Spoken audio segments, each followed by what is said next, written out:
খুব ধুনীয়া নিউজ এটা আমি পাবলৈ সক্ষম হৈছোঁ যে শ্যামকানু মহন্ত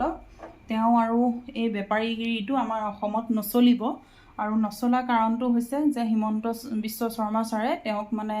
অসমৰ পৰা ব্লেকলিষ্ট কৰিছে আৰু ব্লেকলিষ্ট কৰাৰ লগতে তেওঁ যদি কিবা অনুষ্ঠান বা কিবা অৰ্গেনাইজেশ্যনৰ লগত তেওঁ যদি জড়িত হৈ আছে সেই অনুষ্ঠানকো কোনো ধৰণৰ স্পন্সৰশ্বিপ কোনো ধৰণৰ এডভাৰটাইজমেণ্ট তেওঁ নকৰে আৰু লগতে ফাইনেন্সিয়েলি যদি কিবা মানে দি আছিলে আগতে এতিয়া মানে সেইবিলাক চব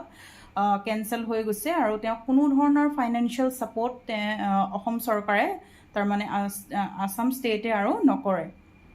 আৰু যিকোনো মন্ত্ৰী বা তেওঁ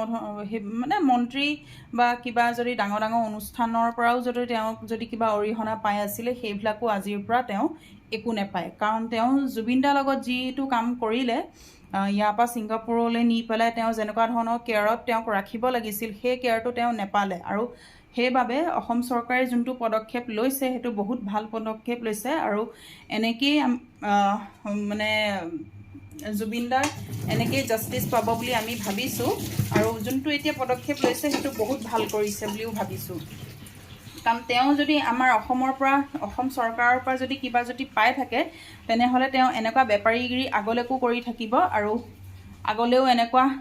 ভাল ভাল শিল্পী এনেকেই ঢুকাই থাকিব আৰু সেইবাবে যোনটো পদক্ষেপ লৈছে বহুত ভাল কৰিছে বুলিয়ে ক'ম আৰু তেওঁক ব্লেকলিষ্ট কৰিছে গোটেই অসমৰ পৰা আজিৰ পৰা তেওঁ আৰু ইয়াত বেপাৰ কৰিব নোৱাৰিব আৰু আপোনালোকে কি বুলি ভাবে কথাটো ঠিকেই কৰিছেনে যদিহে মানে ঠিকেই কৰিছে তেন্তে জাষ্টিছ ফৰ জুবিন গাৰ্গ বুলি আপোনালোকে লিখি দিব